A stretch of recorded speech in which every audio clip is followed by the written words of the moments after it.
Pronto? Oremos. Senhor Deus, eu oro que o Senhor guie durante esse tempo de refletir sobre a tua igreja e a liderança da tua igreja. Em teu nome. Amém. Estamos estudando sobre a igreja. Conforme 1 Timóteo 3,15, a igreja é a casa de Deus. Ela também ela procede de Deus, é a coluna da verdade, baluarte da verdade. Precisamos reunir nessa igreja fisicamente, não somente virtualmente. E nós, olhando com a igreja com saúde, igreja sádia,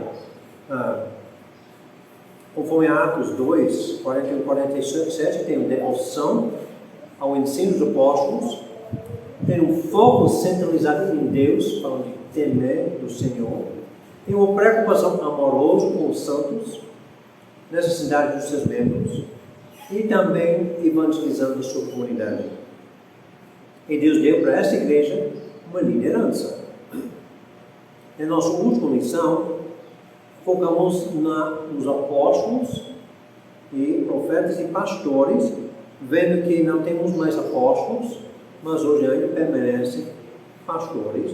E fomos no início de 1 Timóteo 3, o que Deus exige dos presbíteros. Então, na semana passada vimos que o pastor precisa ser irrepreensível, esposo de uma só mulher, temperante, sóbrio, modesto, hospitaleiro, apto para ensinar, não dado ao vinho, não violento, inimigo de contendas. E esses primeiros 11 foi o que eu parei da outra lição.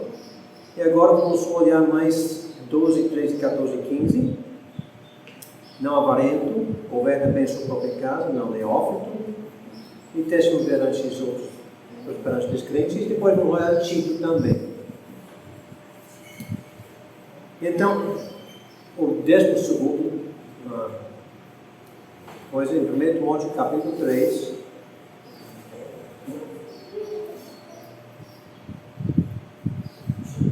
está comigo? Versículo 3, não avarento. Não avarento. Essa ideia não avarento significa não desejando muito dinheiro. É simples assim. Ganhar dinheiro não é o alvo principal daquela pessoa, né? Ele não está fazendo coisa motivada só para o ganho material. Inclui com isso não fazer mercado do Evangelho, não vender o Evangelho. E pessoas também podem avarento para poder, para popularidade, tem outras coisas, mas essa ideia de não avarento. Pergunta? Versículo 4 e 5. Governe bem a sua própria casa. Então temos que entender que o presbítero, o bispo, é a cabeça da sua família. É ele que governa a sua casa. Ele tem a responsabilidade de estar providenciando, cuidando e controlando a sua casa. A sua casa não está fora do controle dele. Se ele não sabe providenciar, se ele não sabe cuidar da sua própria família, como que ele pode cuidar da igreja? A ideia é essa. Se não pode governar a sua própria casa, está desqualificado de governar a igreja.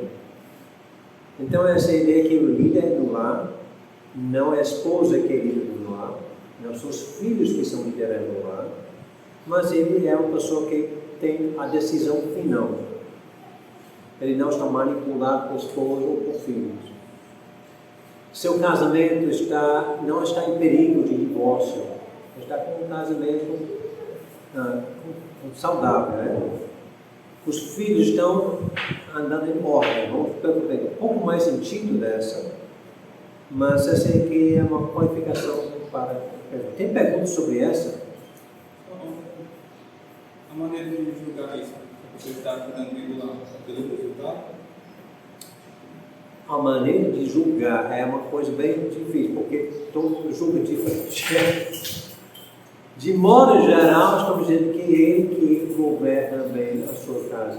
Deus não deu detalhes tanto em como julgar isso. Ele só deu essa frase. Tito, ele fala uma coisa mais que vamos em breve olhar, mas não existe uma... Sim, não. Com essa ideia de julgar. Que eu digo assim, sempre aplicar princípios dentro da sua casa. Princípios. Não governar como o mundo às vezes governa, mas princípios que vêm do Senhor e isso também é do Senhor. Nenhuma dessas qualificações tem maneiras para julgar. Não tem uma lista. Você vai julgar se a pessoa é violenta ou não, se a pessoa é podada ou não, se a pessoa é... Então sempre tem aquela é generalizada. Isso nem é 100%, porque são os seres humanos. Sempre tem aquela pessoa que não é violenta de modo geral, mas naquele momento você viu a ira dele. Por exemplo, entrar coisas que não são de Deus dentro da sua casa, você deixar entrar. Exatamente. Isso aí é tá. Mas Permitindo coisas que não agradam ao Senhor entrar na sua casa.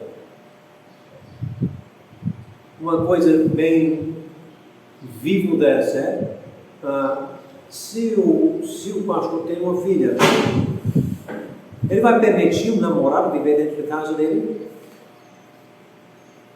Essa seria uma coisa que ele dizer, permitir uma coisa que Deus não aprova. ou bebidas, se você aceitar também pessoas de Droga dentro da sua casa, né?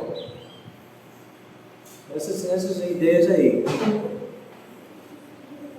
Outra pergunta. Continuando com não neófito.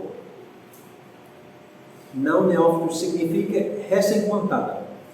Uma pessoa que é nova na fé, que não tem tempo para crescimento espiritual. Tempo, experiência, são coisas que acontecem com o tempo mesmo. Colocar uma pessoa nova demais na fé em posição de presbitério ou presbítero é perigoso. Colocar nova, né? Tanto para a igreja, tanto para aquela pessoa. E enfim, versículo 7, bom testemunho dos de fora. O pastor, o presbítero, precisa ter um bom testemunho na sua comunidade, entre os descrentes. Ele precisa ser irrepreensível, não somente na igreja, mas irrepreensível no mundo também, né? Se nos negócios ele está mentindo, se ele está sempre não pagando suas contas, as pessoas têm a fama de não pagar contas, então ele não tem um bom testemunho de fora. O mundo está observando ele e ele será uma reflexão na igreja. E Satanás vai aproveitar oportunidades para isso. Tem pergunta? Nesse ponto aí, normalmente surge a pergunta assim, né? Mas se a gente está vivendo num mundo corrompido, pessoas sem mentalidade cristã, uma sociedade com os valores deturpados, um cristão teria um mau testemunho dos de fora, então ele estaria caindo nisso aí, só que a gente tem que ver qual é esse mau testemunho, né? Por exemplo, se as pessoas ao redor dele acusam, por que você não gosta dele? Qual é o motivo que levou você a ter uma intriga, uma rixa com ele? Porque ele prega o evangelho. Então, é resultado do mundo, da sociedade como que a gente está vendo. Porque ele se veste de uma maneira como nós não gostamos. Por exemplo, a gente pensar no caso de Ló, né? Esse é o desse tipo. Mas aí não, qual o motivo? Não, porque ele me comprou e não pagou. Aí cai dentro. Na igreja primitiva não era popular ser crente. As pessoas não gostavam, ele não adora o imperador. Ele pensa que só tem um Deus. As pessoas dizem, que testemunha é essa? Só um Deus? Então essas são coisas que estão ligadas com a minha fé. Agora, não pagar a minha conta, então, essa não é ligada com a minha fé, porque Deus quer que eu pague minhas contas. Ser honesto nos negócios, Deus também deseja isso. Então temos que ter essas coisas no sentido de moralidade mesmo e o que Deus está querendo mesmo. Eu estou ouvindo não. Opa, falei que deu.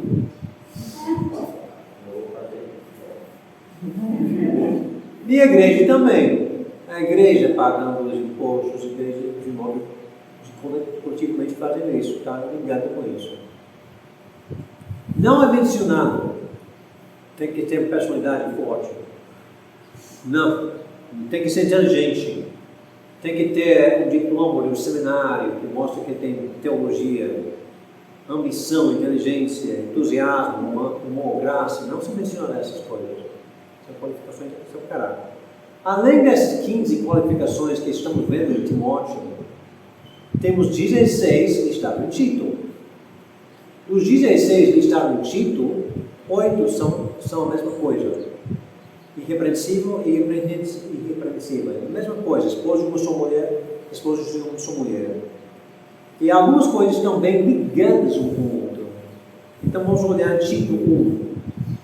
Tito capítulo 1, versículo 5. Tito 1 e 5, por esta causa te deixei em Creta, para que pusesses em ordem as coisas restantes, bem como em cada cidade possuísses presbíteros, conforme te prescrevi. Versículo 6.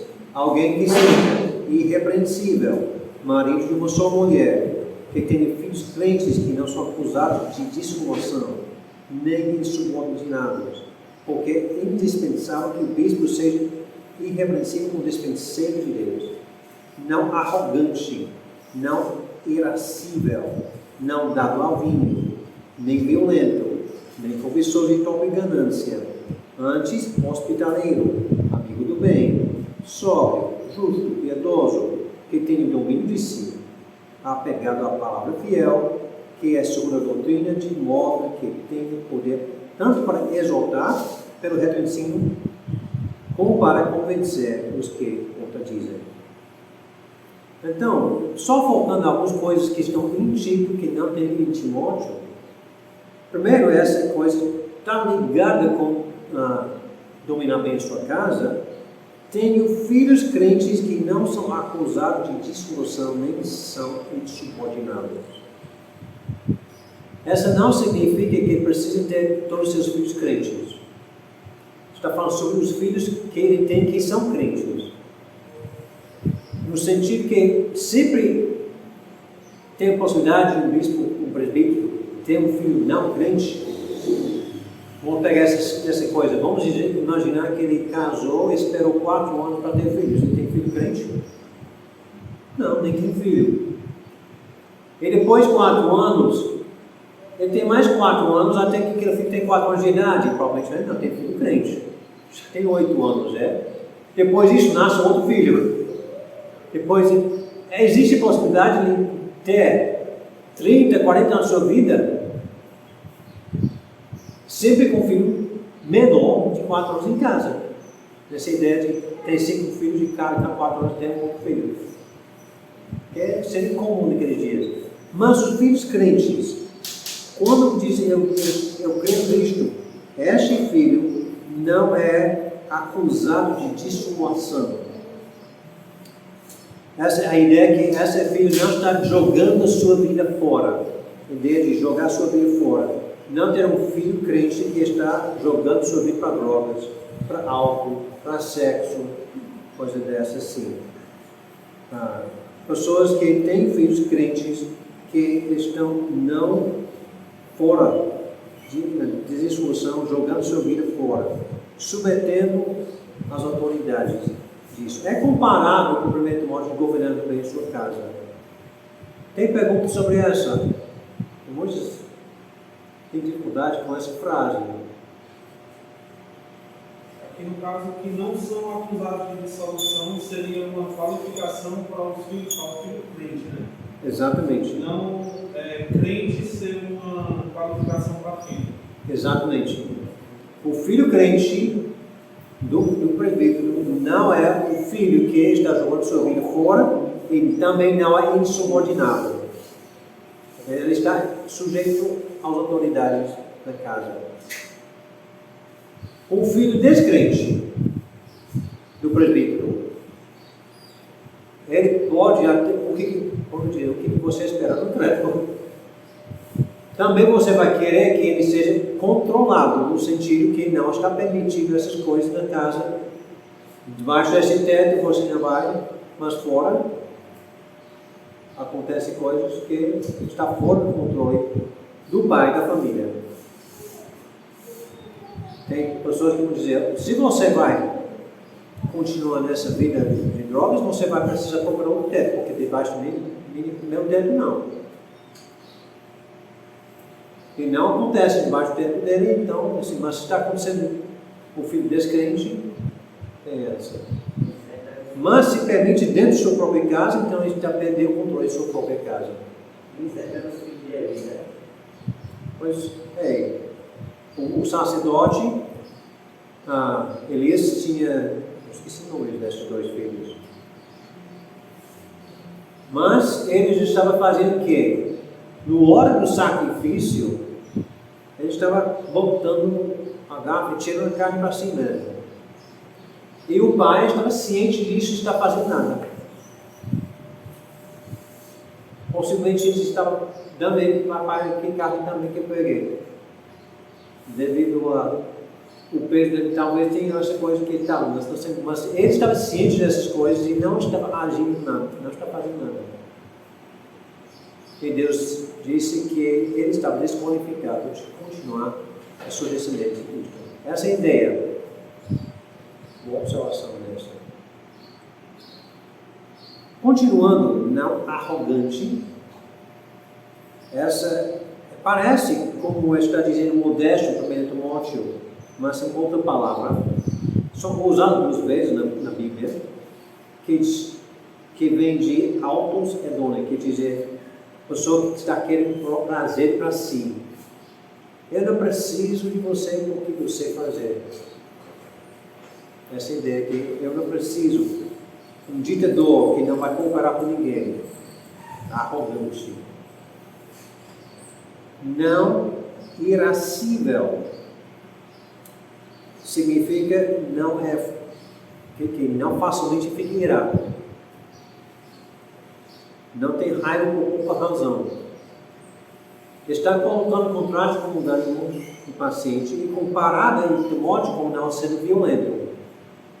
Timóteo fala não violento, Tito fala não irascível, não fica irado facilmente. Isso é irascível ou irracível? Irascível significa que fica irado fácil. Aqui na frente tem não violento nem violento. Violento já está. O que temos em Timóteo?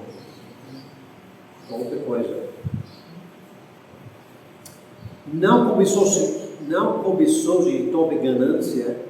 É o que vimos em Timóteo, algumas tradições, mas nem todas. Mas em Tito todas as tradições têm. Então, tá aí. Não cobiçou de toda ganância, não desejando dinheiro, especialmente dinheiro desonesto. Essa ideia ligada com a avareza e coisa dessa. E também tem justo, as pessoas podem ser justo, fazendo o que é certo, a pessoa que está andando nos caminhos do Senhor, coração reto. Pessoa piedosa significa uma vida não poluída do mal, puro, santo. E tem o domínio próprio, está controlando si mesmo, em vez de ser controlado por outra pessoa, ou controlado por álcool, por droga, outra coisa, vício, mas não manipulado, nem viciado. Pergunta até aqui. Qual é essa aí? Que é essa aí? Tem domínio próprio.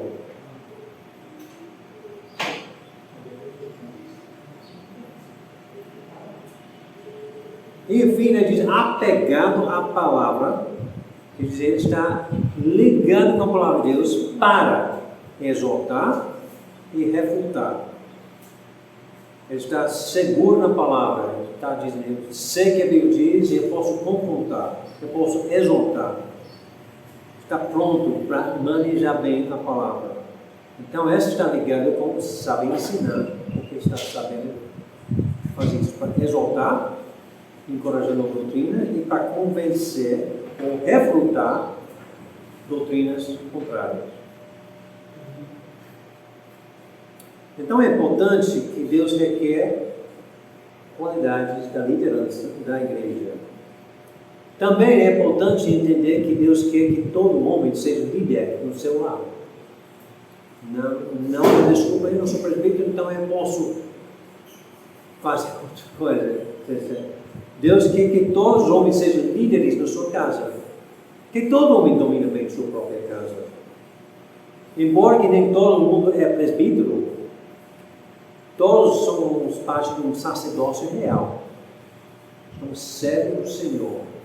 Solteiros que não têm casa para dominar, devem pensar nessas coisas também. Espiritualmente tem essa característica que devemos querer ser mais e mais como Jesus. Deus deseja que todo mundo seja conforme a imagem de Cristo. E Cristo é isso. Cristo é irrepreensível. Cristo é justo, piedoso. Essa qualidade. Tem perguntas sobre as qualificações do presbítero.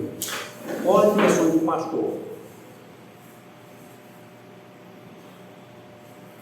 Então estamos olhando agora o que o presbítero precisa ser. Agora eu quero olhar o que ele precisa fazer. Mudar o assunto um pouquinho. Estamos olhando qualificações, agora o que o pastor faz? Quais são os trabalhos do pastor? Nós temos uma coisa ligada com a palavra pastor. Ele precisa pastorear. Atos 20, 17. Atos 20, 17. Paulo está viajando e de Mileto mandou a Éfeso chamar os presbíteros da igreja. Então, versículo 17, ele chamou os presbíteros da igreja em Éfeso. Ele continua conversando com essas pessoas. E quando você chega em 28, ele está falando com quem? Ele está falando com os presbíteros que chamou de Éfeso. Em 28, ele diz para esses homens: atendei, presta atenção, por vós e por todo o rebanho sobre o qual o Espírito Santo vos constitui bispos para pastoreardes a igreja de Deus, a qual ele comprou com o seu próprio sangue. Está dizendo para vocês, bispos, vocês presbíteros, vocês têm a tarefa de ficar atento em pastorear o rebanho que Deus colocou no seu cuidado. O que significa pastorear? Cuidar. Você pode pensar tudo no pastor de ovelha mesmo, de animal. O que o pastor de ovelha faz? Ele verifica coisa de alimentação. Ele fica atento dos lobos. Ele fica atento de feridas, coisas assim. E no lado espiritual, o pastor verifica quem tem alimentação espiritual. Ele verifica, ajuda eles a entender os perigos ao redor dos lobos, falsos profetas. Ele também veja pessoas feridas emocionalmente, espiritualmente dentro do rebanho, conforme, exaltando nesse sentido. Aquela ovelha que está sempre batendo o outro, ele separa. Então estamos confrontando. Essa ideia de pastorear está muito ligada com a palavra pastorear rebanho de animais. Só que a diferença é que pastor também é um dos animais. Está escrito lá em Ezequiel 33. Ezequiel fala sobre falsos pastores, coisa dessa, mas não está no contexto da igreja. Ezequiel está no contexto de Israel. Ele cuida, aquela que se perde, vai buscar, aquela que quebra e lembra. Também o pastor, além de pastorear, ele vai também ensinar. Em 1 Timóteo 3 e 2, ele está qualificado de apto para ensinar. Se ele está apto para ensinar, então precisa que ele ensina. Em 5,17, 1 Timóteo 5,17, nós lemos que devem ser considerados merecedores de dobrados contrários os presbíteros que presidem bem, com especialidade os que se afadigam na palavra e no ensino. Então está já falando, esses presbíteros que estão ensinando, está ligando mais com a recompensa dobrados contrários, mas está dizendo que eles ensinam. E no mesmo versículo, eles lideram, porque diz os que presidem bem. Liderar, presidem, tem a ideia de liderar. Então está liderando. Como também o pastor lidera o rebanho? No sentido, aqui no Brasil, o pastor não lidera o rebanho. Você veja o pastor aqui, ele tem os animais na frente e ele vai atrás, jogando pedras, coisas assim. Mas em Israel, o pastor fica na frente e ele fica seguindo. Outro modelo total, Ele está liderando. Ele também vai guardar contra erro. Nós já vimos em Tito 1:9. Ele está apegado à palavra fiel, que é segundo a doutrina, de modo que tem poder para exaltar pelo reto ensino, como para convencer os que contradizem. Está falando sobre os que contradizem. E, enfim, ele tem um trabalho de equipar. Efésios 4. Efésios 4, versículo 11.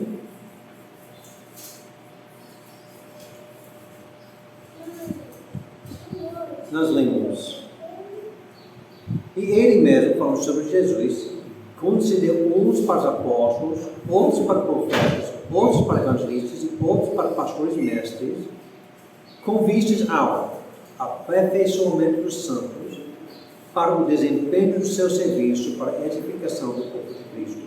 Então, essas pessoas que são apóstolos, profetas, evangelistas, pastores e mestres, têm na obra a tarefa de aperfeiçoar os santos, quer dizer, ajudar os santos a ficar mais e mais aperfeiçoados, mais e mais, ajudar os santos no seu crescimento.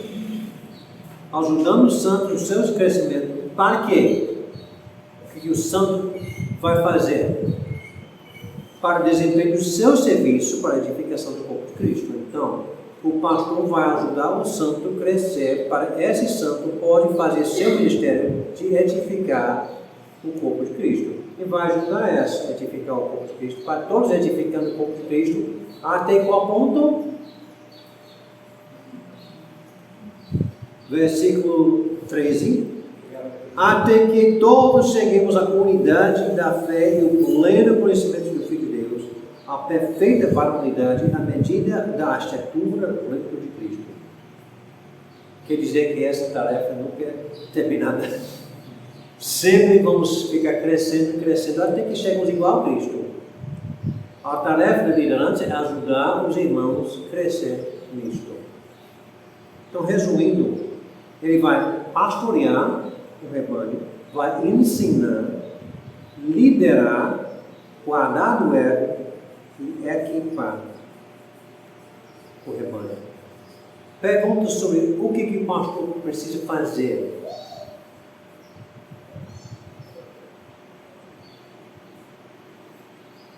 Ou comentário.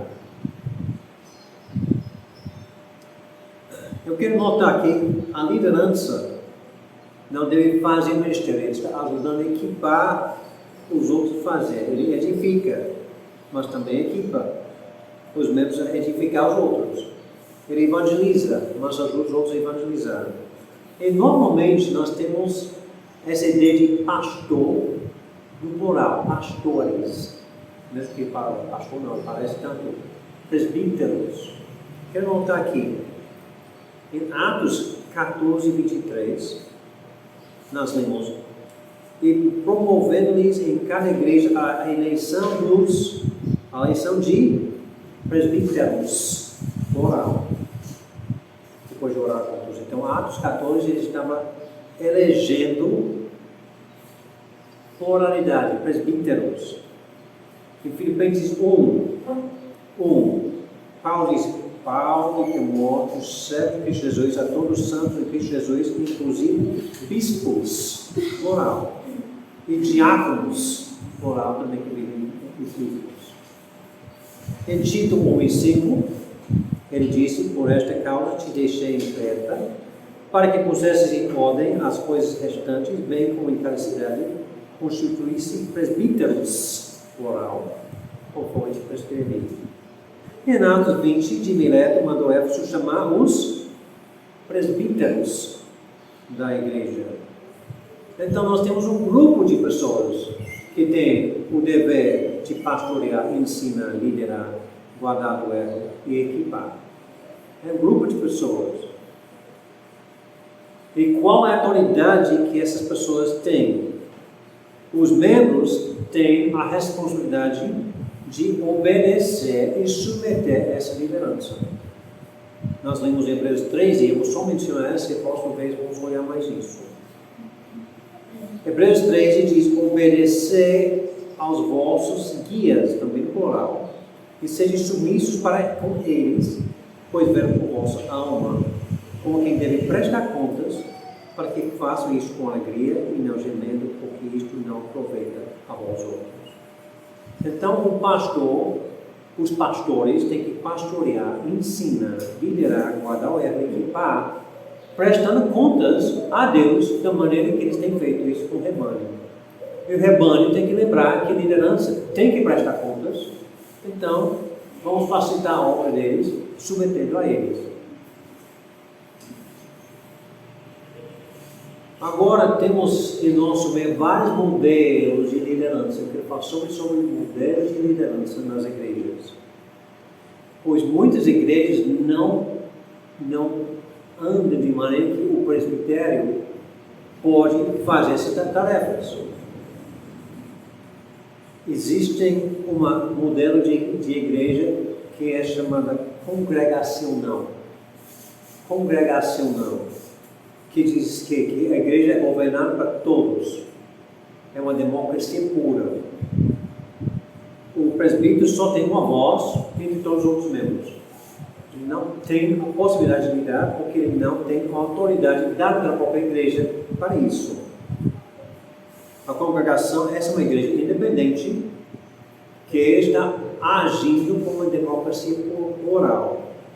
Os líderes são eleitos pela Assembleia, mas eles só têm uma voz igual aos outros.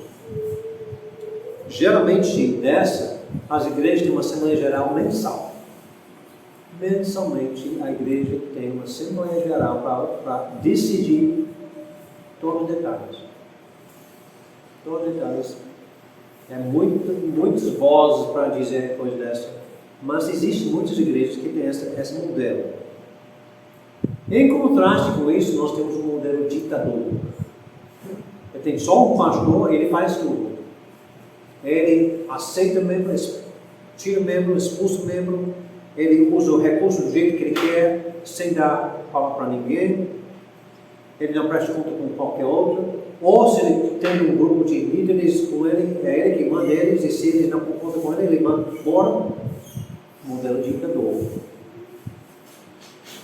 Esses dois modelos, congregacional e ditador, são comuns entre igrejas batistas, bíblicas e muitos da nossa mesma doutrina, mesma confissão de fé, mas tem partes, tem pastor ditador e tem a congregação. Está comigo? Está entendendo esses dois extremos? Está vendo as dificuldades dos dois extremos? Existem também outros modelos. Existe um modelo que é chamado episcopal. Episcopal é um modelo que tem bispos presbíteros e tem uma autoridade fora da igreja. Essa é católica, romana.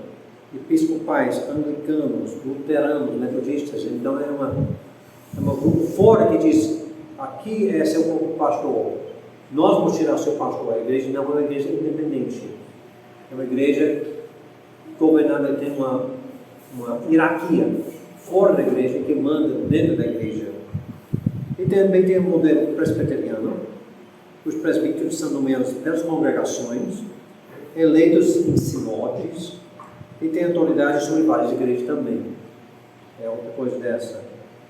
Eu creio que nós não temos nenhum exemplo bíblico dessas igrejas denominacionais, certo? Que tem uma papa que manda em todo, né? Que tem um grupo em cima que manda na igreja local. Mas só falando que existem igrejas que têm esse modelo. Os exemplos bíblicos sempre mostram uma igreja independente. A autoridade é na igreja local. O apóstolo Paulo nunca interferiu com coisas locais, questões locais. Nós lemos em Apocalipse 2 e 3, 7 igrejas, no livro de Apocalipse, igrejas independentes. Cada um tinha que responder por seus pecados, por seus méritos, coisas assim, né? Cada um é uma lâmpada separada uns dos outros. Deus dizia, eu vou apagar a sua lâmpada, eu ia apagar todos os 7. Independente. Cada igreja escolheu seus próprios oficiais. Em Éfeso elegeram seus presbíteros. Na hora de Jerusalém mandando para Éfeso, para Antioquia, coisa dessa. E cada um tinha a responsabilidade de manter sua própria doutrina. E Apocalipse também. 2, para a sua igreja cuidar da sua própria doutrina. Pergunta até agora? Qual o modelo da nossa? Estou chegando aí, é? Acho que atualmente eu acho que é mais semelhante com o modelo congregacional. Existem certas liberdades em como ativar autoridades e líderes no contexto de uma igreja independente. Uma igreja que governa a si mesma. A Bíblia nos deu instruções, não nos deu instruções de como ordenar isso, como organizar. A Bíblia não deu instruções de como fazer seu estatuto. Mas eu creio que a posição mais bíblica é o presbitério local. Presbitério local, que é mais visto no Novo Testamento. A igreja tem autonomia, mas não tem democracia.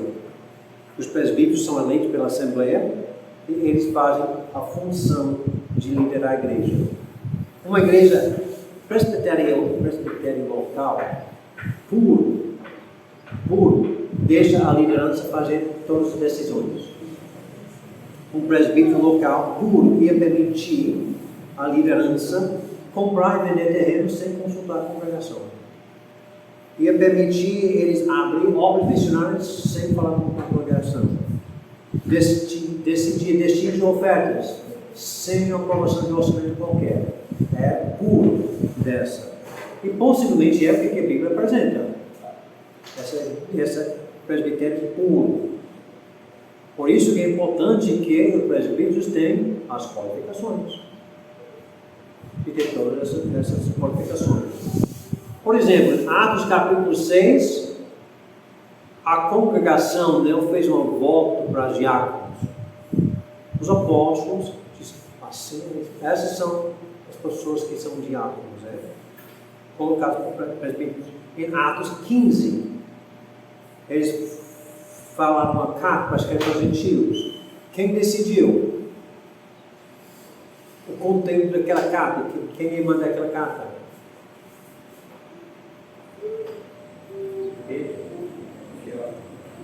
Os líderes, os pastores, os apóstolos juntos fizeram essa decisão. Eles não dizem, vamos ter uma Assembleia Geral, 5.000 pessoas agora nessa igreja e tem um voto. Não. Os líderes fizeram essa decisão. Em Atos capítulo 13, quem mandou Paulo e Barnabé? Foi os líderes daquela igreja que mandaram. Eles não chamaram uma Assembleia Geral para dizer vamos mandar isso, né? Agora, a sua pergunta aqui, nossa igreja local aqui, a Igreja Bíblica de Morada Nova, nós temos agora um estatuto que está mesclando um governo presbitério com um pouco de congregacional. Qual é a autoridade dada para a congregação? Conforme o estatuto que fizemos pouco mais do que um ano atrás, 2 anos já, né? Receber e desligar menos. Ok? Receber e desligar menos. Aceitar excluindo membros. Toca a uso de valores, né? Decidir orçamentos. Eleger seus líderes. E alterar os documentos que governam. Só tem essas 4 coisas. Só tem essas 4 coisas. Essa não é uma presbitério puro, porque a congregação tem esses 4 poderes.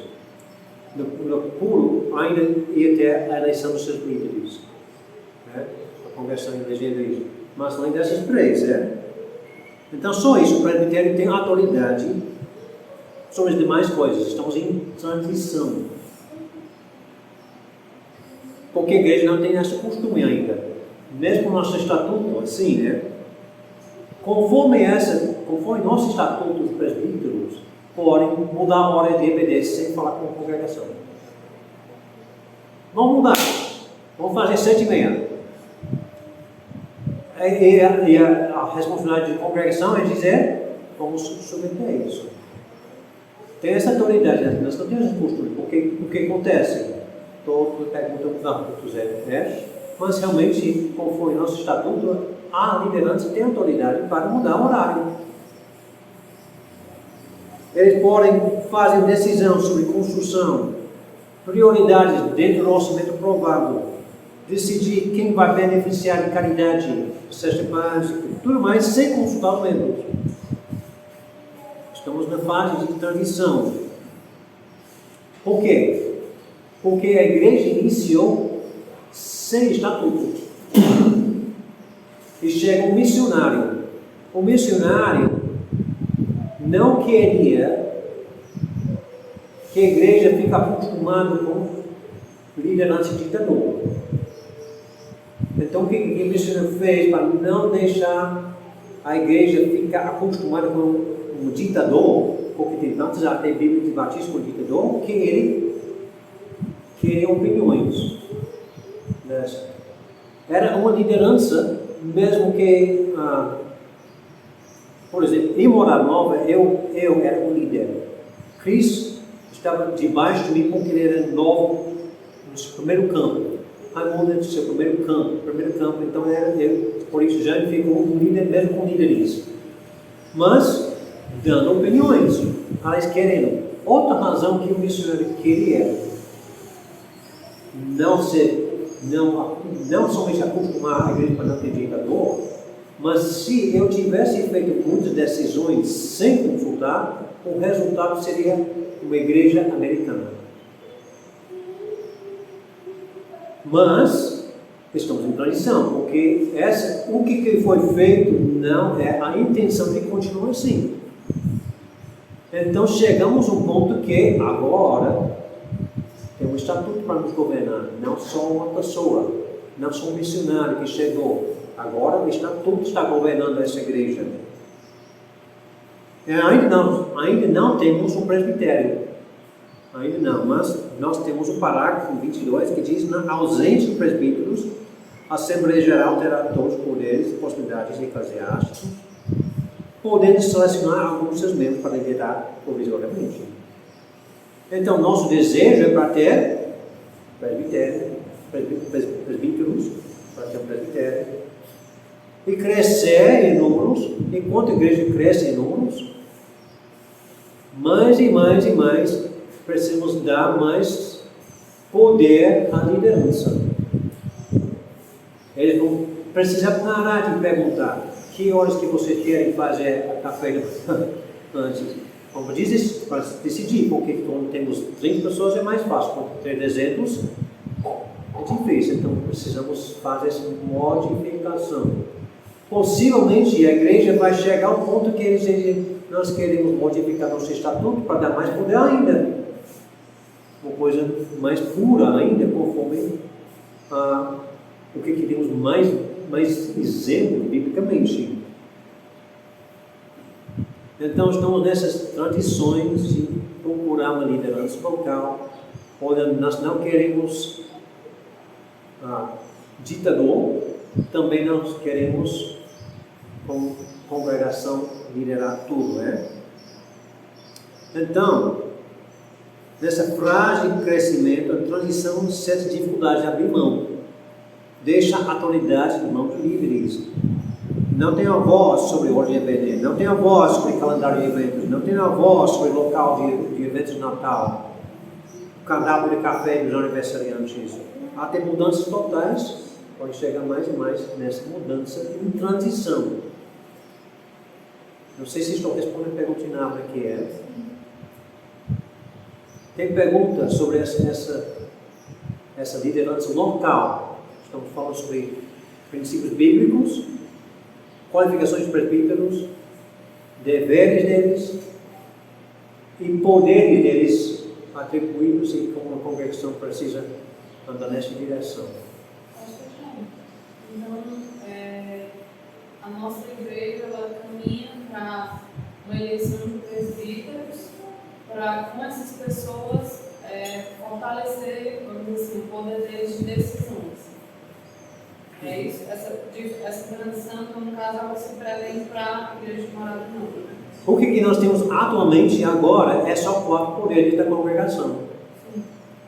Em prática, ainda temos muito mais voz, mas só sobre o orçamento, aceitar demitir membros, modificar estatuto e a eleição dos seus líderes. Só tem esses 4 poderes. Vocês, de fato, aprovaram isso, Mas em prática temos muito mais voz sobre a hora, sobre o cardápio, sobre o evento, coisa dessa, porque estamos em transição. Entendendo que essa transição vai ficar menos e menos voz, mesmo assim, porque o primeiro passo foi missionário, depois foi estatuto, depois vai ser presbíteros. Estamos em fase de transição.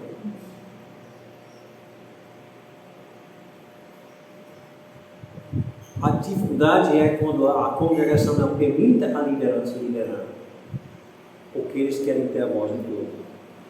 Outra é a liderança com autoridade, mas medo de confrontar o pecado. Essa também tem fase. Se a liderança não confronta o pecado, vai assim. Pede uma liderança que pode perder a vista daquela linha fina de exaltar, instruir e sem tirar, não manipular. Os fariseus queriam manipular. Os fariseus queriam dizer assim, assim, assim, assim. Ponto final. Os fariseus não eram qualificados como Timóteo tipo de dizer. Eles eram arrogantes, tinham desejo de dinheiro, tinham desejo de controlar. Então devemos, como uma congregação, dar poder para pessoas que a gente crê que são qualificadas e zelar com essas qualificações. Só terminando, 1 Timóteo 5:19 diz: não aceite denúncia contra o presbítero, senão exclusivamente sob depoimentos de 2 ou 3 testemunhas. Quanto aos que vivem no pecado, repreenda-os na presença de todos, para que também os demais temam. Existe a possibilidade de uma congregação olhar para a líder e dizer ele está desqualificado. Ele não pode nem liderar mais. Precisa com isso 2 ou 3 testemunhas e o pecado precisa ser repreendido publicamente. Então existe a possibilidade de repreender a liderança, tirar a pessoa da posição de liderança. Com essa em 1 Timóteo. Confrontar, coragem para confrontar o pastor, confrontar o presbítero, se tem evidências de algo que desqualifica ele. Pergunta ou comentário? Eu estou terminando aqui agora. quanto à estrutura da igreja, o quanto isso é cultural, se a Bíblia não define qual a estrutura correta. A Bíblia só deu exemplo, ela não deu instruções. Então, por essa razão que não tendo exemplo de hierarquias, eles estão dizendo, vamos voltar a essa não. De uma coisa fora da igreja local, também não. O exemplo principal que temos é uma liderança local que toma as decisões. Mas nós lemos que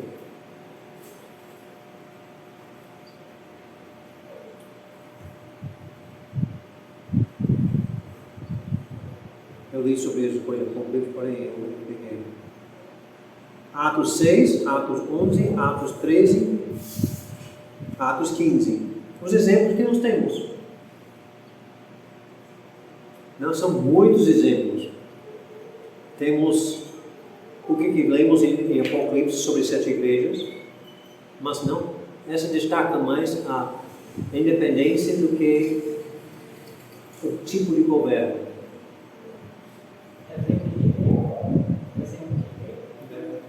Que as igrejas eram independentes um do outro. As 7 igrejas eram independentes um do outro. Cada um tinha. Pode apagar essa, sem apagar essa. A doutrina dessa é diferente dessa. Era igreja independente, não tinha hierarquia. Não tem hierarquia, mas se era congregação, ou se era um pastor indicador, ou se era coisa, não está revelado em Apocalipse 7. Apocalipse 2 e 3 sobre as 7 igrejas. Os exemplos que temos sobre a liderança agindo é em Atos 6, 11, 15 e 13. Basicamente isso. Temos instruções de apóstolo Paulo para Éfeso, para Colossenses, as coisas dessas. Temos Tito apontando presbíteros em Creta.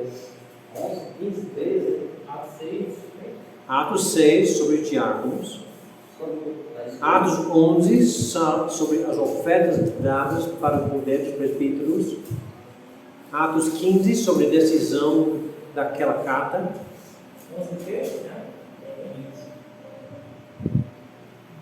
E Atos 13 sobre a liderança mandamental para bem.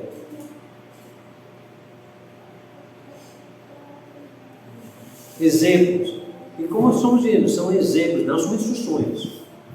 Praticamente uma função só dessa daqui. Então nós falamos sobre experiências, naquela outra lição. Atos relata história, experiências. Em Atos 2 estamos vendo o que foi, mas não são instruções, faça assim, assim, assim. São apenas exemplos. E nós não temos instruções específicas.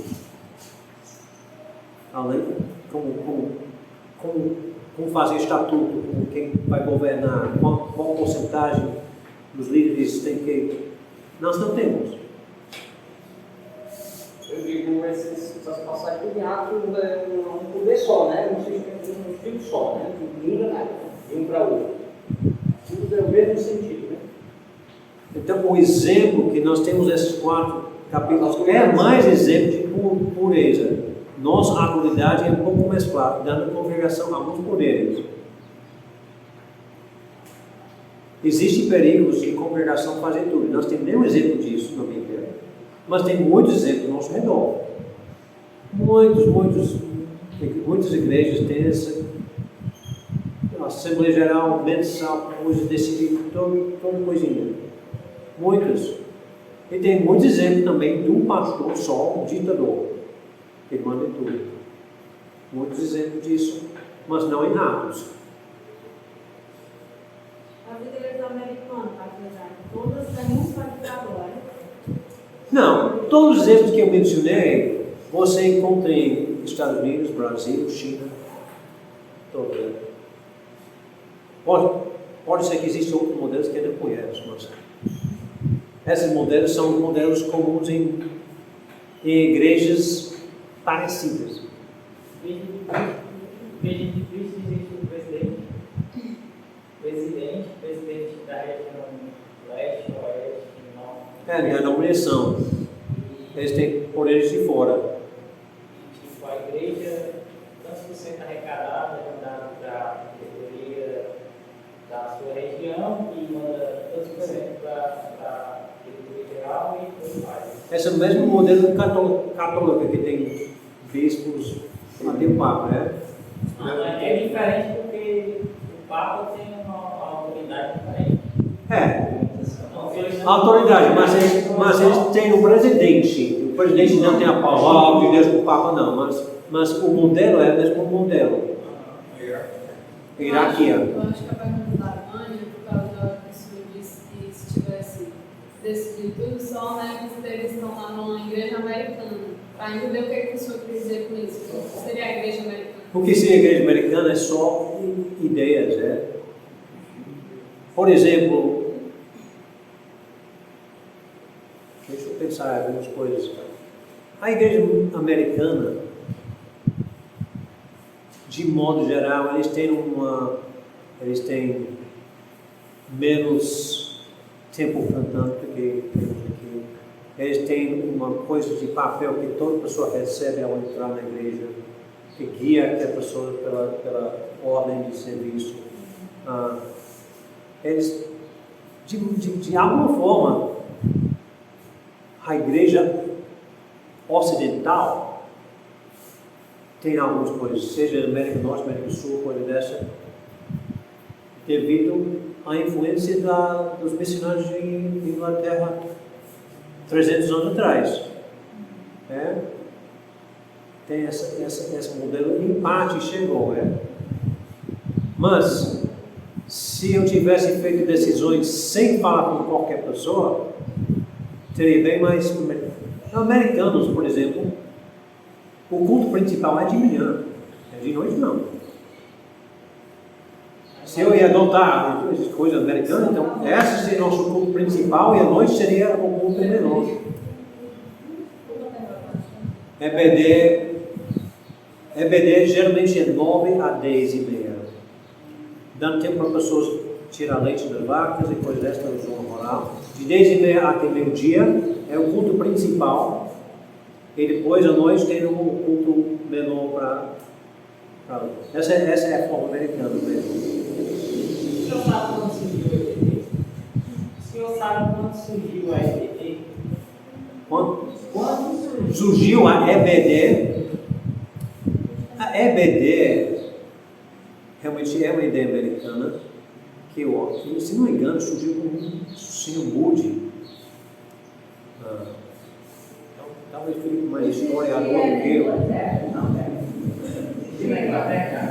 A ideia era escola, instruindo as pessoas nas coisas de Deus. Era antes de ter escolas que nós temos para ensinar pessoas a ler, escrever, se ensinar na palavra mesmo. Pegam talvez mais popularidade na época de Moody, que era 1800 e alguma coisa mais popular. Mas a ideia talvez vem dos raízes de Israel ensinando nas sinagogas, mas não é EBD isso não. Era um ensino extra. Eu acho que na realidade houve um movimento de enxugar o ensino que na época da reforma se tornou mais comum as pessoas se reunirem, os crentes se reunirem praticamente todos os dias para estudar a palavra. O Calvino ensinava todos os dias de manhã as pessoas irem para o trabalho, e os puritanos também. E aí, com o tempo, isso foi enxugando e ficou um dia específico para uma EBD, vamos dizer assim. Mas era mais comum que isso fosse até mais vezes, né? Nós temos nossa cultura aqui, cultos de oração, cultos de doutrinas, cultos de coisa dessa, mais na cultura mesmo. Não tem Não temos um exemplo bíblico de EBD, culto de doutrina, culto de oração. Mas sabemos que na igreja primitiva eles oravam juntos, estudavam juntos, estavam com doutrinas postos. Só uma coisa, ensinar as pessoas a lerem e escreverem fazia parte do programa de EBD, mas não CUD, né? Escolas bíblicas, mas fazer parte para que as pessoas pudessem conhecer. Eles diziam assim que iam ensinar as pessoas da cidade a serem mais, conhecerem mais a Bíblia do que as autoridades católicas. Então, surgiu o EBD saber mais do que o padre. e chega uma onda de popularidade de EBD em 1800 e alguma coisa, que surgiu mais popularidade de ideia isso. Mas eu acho que tinha a raiz dessa antes. Quando escolheu o curso para o domingo, não? A internet está dizendo aqui que surgiu na Inglaterra, com o propósito de evangelizar crianças que ficavam sem cuidado durante o serviço de domingo. Então, sagrado. Pronto. De domingo, é cada domingo. A tradição chega durante a antiguidade e a igreja primitiva reuniu no primeiro dia da semana, mas também reuniram vários dias da semana. No decreto do velho romano, que decretou domingo um dia sagrado, tornou-se domingo um dia mais separado. Porque antes disso, pessoas tinham seus trabalhos. Então, a igreja católica nos deu, em muitas maneiras, no domingo, uma santidade naquele dia. Que as empresas fecharam, tinha leis que não podiam vender álcool no domingo, depois dessa que nós não temos mais, mas o domingo está tornando-se menos sagrado. Mas o catolicismo mudou o mundo ocidental para o domingo ter essa possibilidade de ter escola dominical. Para Israel não mudou não, né? Israel sempre foi no sábado principal, com os hebreus, mas a igreja primitiva reuniu nos domingos também. Lembrando o dia de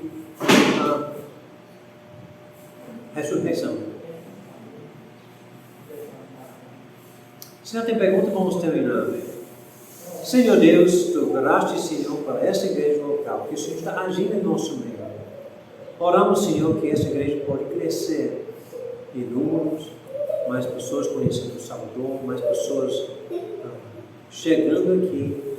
E junto com isso, Senhor, na nossa comunidade, até nossa coluna, Senhor, que nossa liderança também pode crescer e que nós podemos